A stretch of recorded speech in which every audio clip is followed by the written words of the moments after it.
ABC Actu. ABC Actu, c'est l'essentiel de l'information. ABC Actu, c'est la politique, l'économie, le social, la culture, la religion, la science, la technologie, le développement et les divers. ABC Actu, l'essentiel de l'information pour vous, FM Prêt.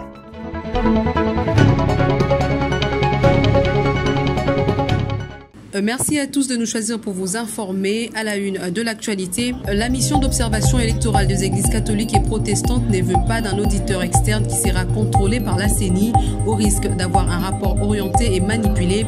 Il faut confier la tâche à un organisme indépendant appuyé par des experts nationaux. C'est un message à suivre dans ce journal.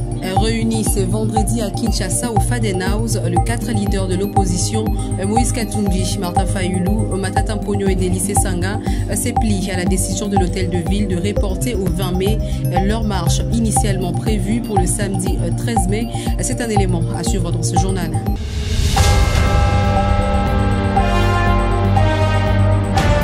Après le titre, place à présent au développement avec ABC Actu.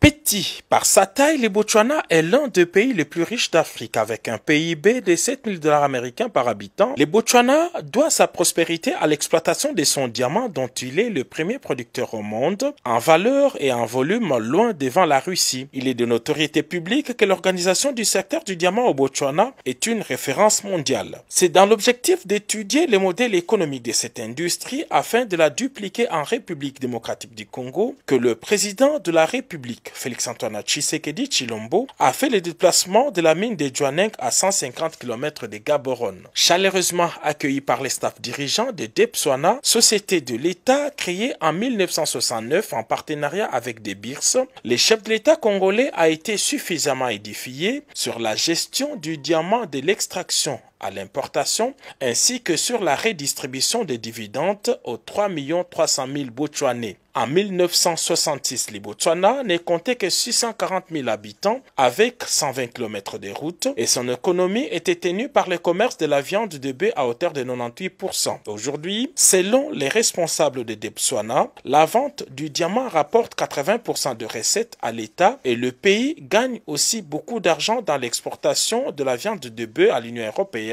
Il en a d'ailleurs l'exclusivité en Afrique.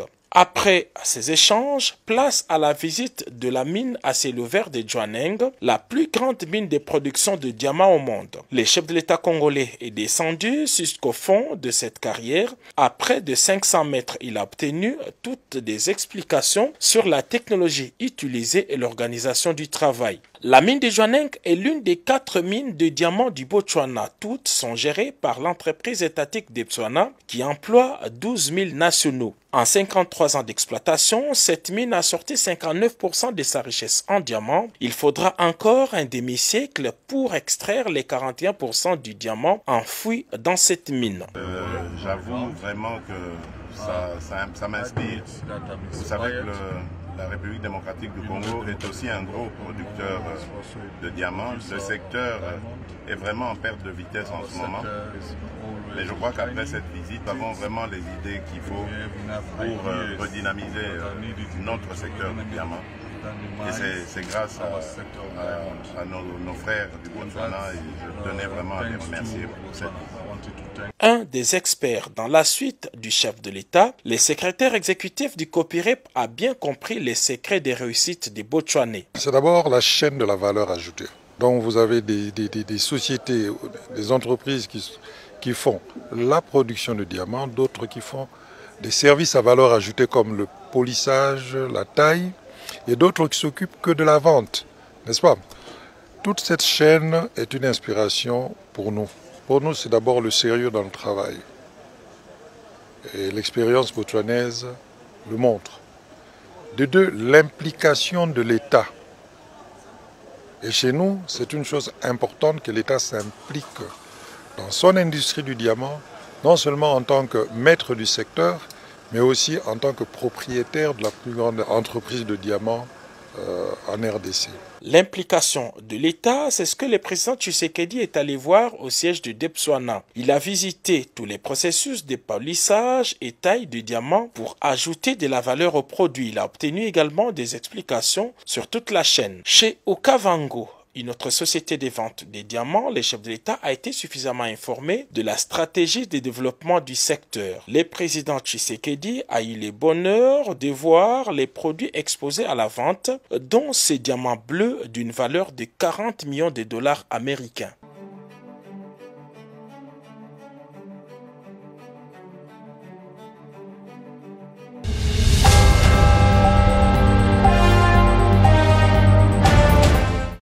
Le Premier ministre Jean-Michel Sama Lukonde a reçu en audience à la primature tour à tour ce 11 mai 2023 la gouverneure de la province de Mai-Ndombe et celle d'Ilualaba, venues chacune présenter au chef du gouvernement la situation de leurs entités respectives. Avec Rita Bola, la gouverneure de Mai-Ndombe, province essentiellement forestière, le Premier ministre a échangé sur les questions relatives à des taxes, notamment celles sur la superficie forestière et celles sur les crédits carbone. Profitant de l'occasion, Rita Bola a touché aussi un mot sur l'insécurité qui règne, particulièrement dans les territoires des Kwamout et qui entrave la liberté des paisibles citoyens à vaquer à leurs multiples occupations. Elle a aussi rappelé que les difficultés auxquelles font face sa province avaient déjà été relevées lors de la 9e conférence des gouverneurs tenue dernièrement à Mbandaka sous la présidence du chef de l'État Félix Antoine Tshisekedi Tshilombo. Et avec Fifi Masuka d'Ilualaba, il a été question pour le chef du gouvernement de passer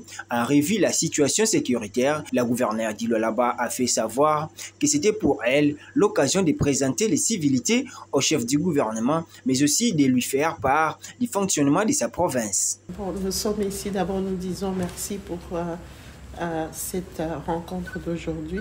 Nous sommes passés d'abord pour les civilités. Après la grande rencontre du stade, la sortie officielle de l'Union sacrée, nous nous sommes restés pour des besoins de travail. Donc la situation d'abord économique est très préoccupante dans l'espace du Katanga, mais dans la province du Lualaba, nous pensons que nous sommes en train, nous, de surmonter un tout petit peu cette situation économique, spécialement dans le domaine de la vente de la farine qui est devenu un denrée rare dans la province, dans l'espace Katanga, mais une bonne nouvelle pour la province du Lualaba parce que là-bas, nous avons en tout cas fait beaucoup d'efforts, ce qui fait qu'aujourd'hui, la population est en train d'acheter la farine de la province à un prix passable. Nous sommes venus pour entendre les numéro 1 du gouvernement par rapport à ces instructions, comment nous devons encore améliorer davantage la situation économique que nous avons aujourd'hui, comment aussi faire par rapport à d'autres provinces tout autour de nous. Nous attendons ces instructions et nous allons suivre ce qui nous a donné comme mot d'ordre aujourd'hui. En ce qui concerne les autres rapports, c'est sur le plan politique ainsi que sécuritaire. Nous avons voulu aussi lui donner la situation générale de la province du Lualaba à ces jours où nous menons aussi beaucoup d'efforts, nous faisons beaucoup d'efforts par rapport à la sécurité, par rapport à d'autres domaines afin d'améliorer tant soit peu les conditions de vie de la population. Dans les domaines des infrastructures, comme vous le savez, nous continuons à changer l'image de la province du Lualaba par rapport aux recommandations, aux instructions du chef de l'État. Nous pensons que nous sommes en train d'atteindre l'objectif qu'on nous avait assigné par le numéro 1 de la République.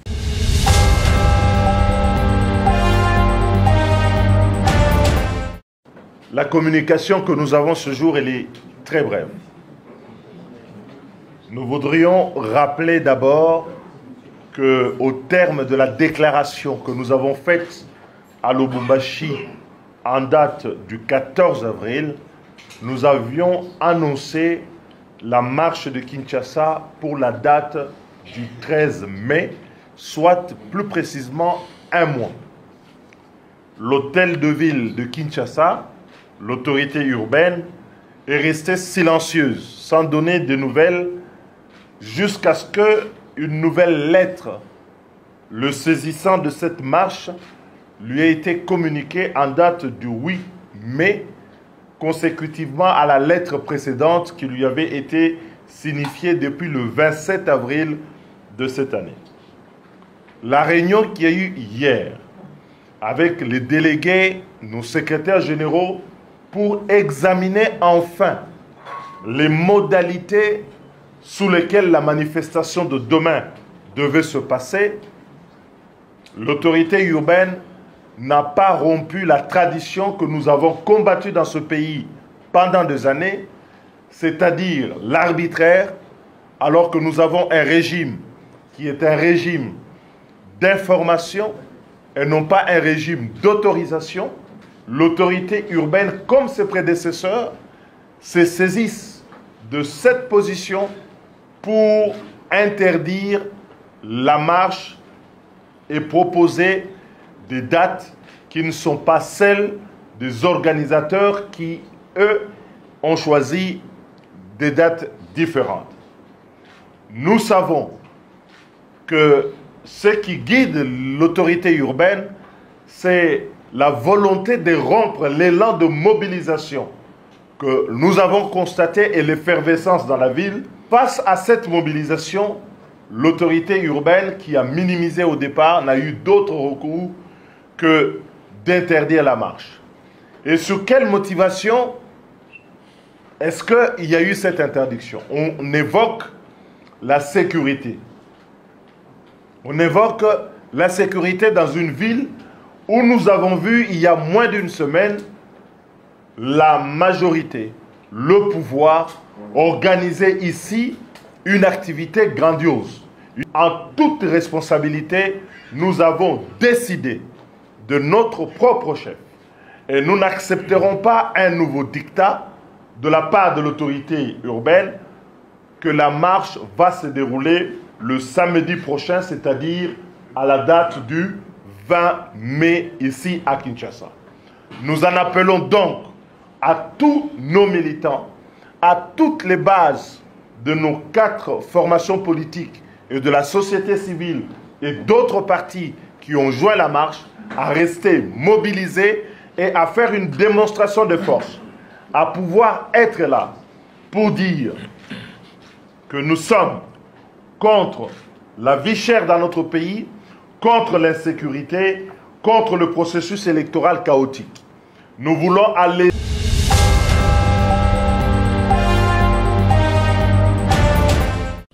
La MOE, SENCO et SCC rappellent que la constitution d'un fichier électoral fait souvent objet de multiples controverses dans la plupart des États d'Afrique. En RD Congo, les opérations d'identification et enrôlement des électeurs n'ont pas échappé à cette réalité au regard des conditions dans lesquelles elles se sont déroulées et les prises de position de certains acteurs politiques et ceux de la société civile. L'audit externe d'un fichier électoral fait partie des bonnes pratiques électorales. Beaucoup d'États africains où il y a méfiance entre les acteurs politiques et le déficit en confiance du public au processus en font recours. Il est normalement conduit par une organisation ou un organisme indépendant sélectionné dans la transparence conformément au principe d'avis d'appel à candidature et au cahier des charges de l'organisation électorale.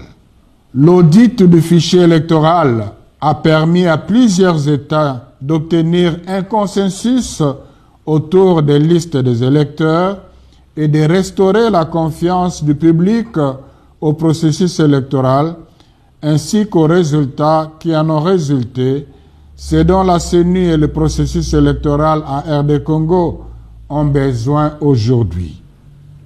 Le point 17 de l'appel à candidature de la mission d'audit externe publiée par la CENI indique clairement que la centrale électorale va recruter des consultants qu'elle-même va organiser pour conduire l'audit du fichier constitué par elle-même, la CENI.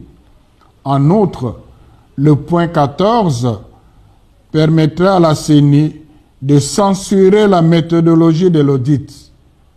Elle doit la valider et les rapports qui en résultera, elle doit l'approuver.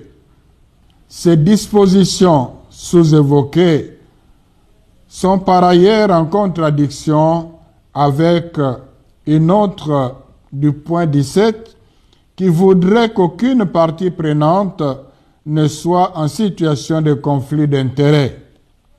En revanche, la durée de 6 jours semble insuffisante pour analyser le cadre juridique et réglementaire dans toutes les procédures y afférentes, évaluer l'unicité de chaque électeur de l'échantillon, quelle qu'en soit la taille, évaluer l'inclusivité, l'exactitude et l'exhaustivité du fichier et rédiger les différents rapports.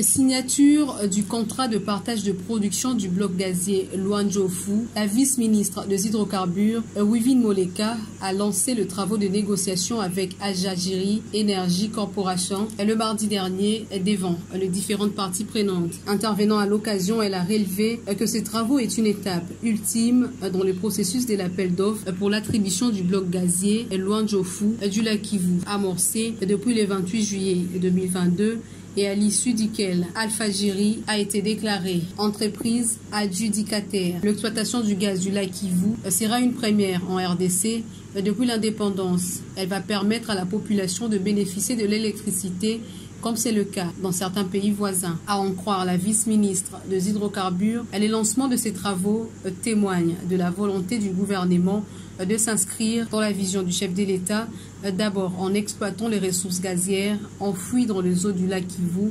ensuite d'en assurer une exploitation sécurisée et enfin de fournir l'électricité ou d'autres biens aux populations qui en ont tant besoin. En exploitant les ressources gazières dissoutes dans les eaux du lac Kivu. Ensuite, d'en assurer une exploitation sécurisée et enfin de fournir l'électricité ou d'autres biens aux populations qui en ont tant besoin.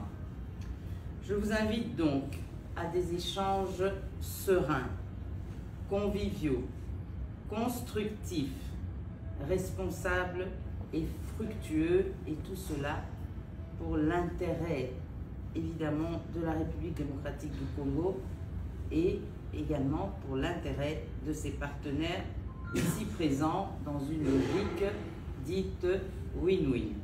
Wivine Moleka a invité les différentes parties à des échanges sereins, conviviaux, constructifs, responsables et fructueux pour l'intérêt bien compris de la RDC, que celui d'un partenariat gagnant-gagnant.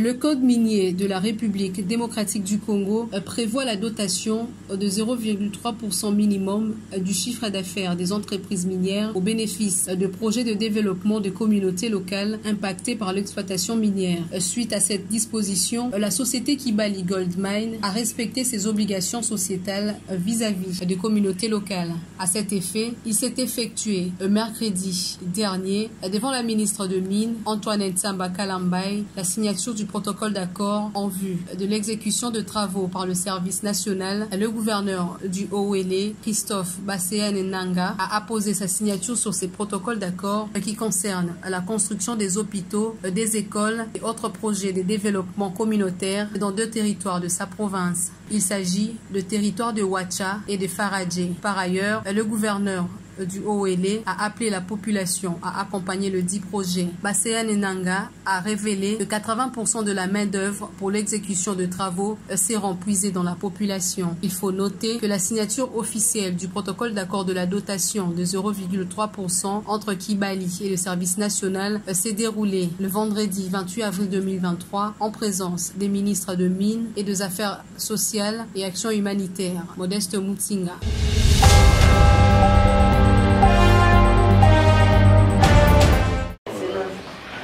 Plusieurs questions liées à la sécurité de la ville de Lubumbashi en particulier et celle de la province du Haut-Katanga en général ont été au centre de cet échange ce jeudi 11 mai 2023 entre le ministre provincial de l'Intérieur et Sécurité et les membres de la Commission Sécurité et Droits de l'Homme de l'Assemblée provinciale du Haut-Katanga.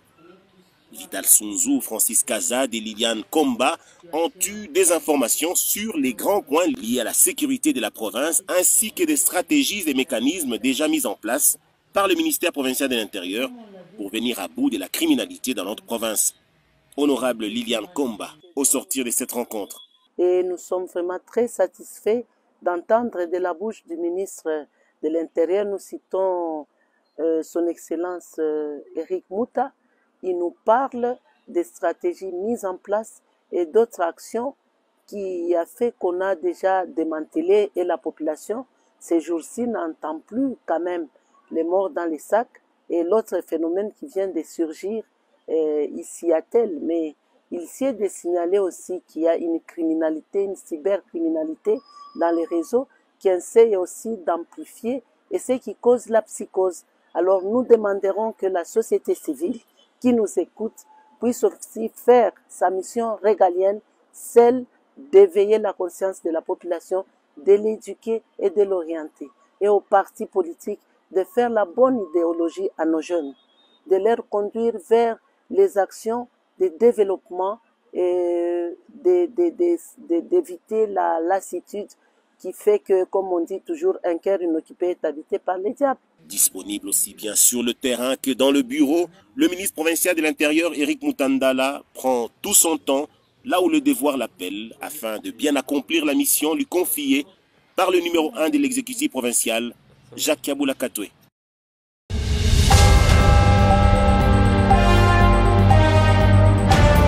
C'est avec raison que les sites du stade des Martyrs de la Pentecôte dominent les premiers pas de François-Claude Kaboulou-Mwana-Kaboulou à la tête du ministère des Sports et Loisirs. Compté parmi les grands départements de ces stades, le Centre national de médecine des sports a fait l'objet d'une visite guidée du patron des sports. Conduit par le médecin-chef des services, François Kaboulou a effectué le tour des différents locaux de cette formation dont l'état actuel est loin de donner satisfaction à l'œil nu. Sami Katoussi, médecin directeur du centre, s'est dit ému et satisfait par cette visite qu'il trouve bénéfique pour cette structure médicale. Il a promis justement de venir en aide justement du Centre national de médecine des sports pour qu'on puisse redorer, mais également pour qu'on puisse retrouver nos prérogatives qui tant justement a été biaisée dans beaucoup des entités, fédérations et autres. D'un stade à un autre, vient le tour du stade municipal de Barumbu, baptisé stade Paul Bonga Bonga. Sur place, François-Claude Kaboulou-Mwana-Kaboulou a été accueilli par le couple Bonga Bonga qui, à l'issue d'une brève visite des départements et locaux de cette enceinte sportive, a eu des mots doux en faveur du patron des sports en RDC. C'est un plaisir et avec joie d'être présent aujourd'hui, accompagné de mon ministre des Sports qui est à côté de moi. C'est tout à fait normal qu'il donne aussi un sportif à ce stade-là.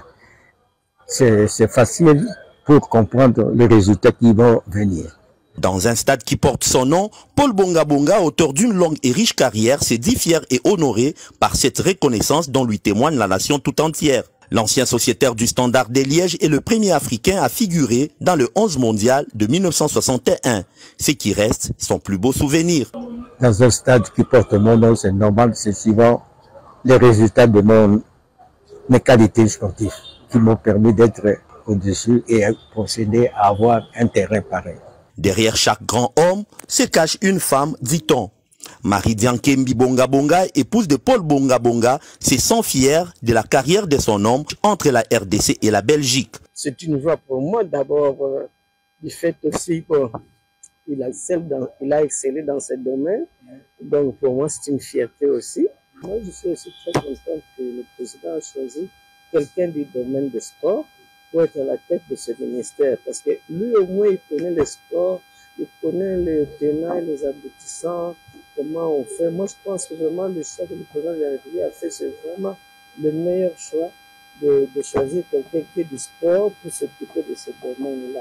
Ces deux visites rentrent dans le cadre des déterminations et le souci du ministre François-Claude Kaboulou-Mwana-Kaboulou de faire et de coller les sports en RDC, et c'est là à tous les niveaux.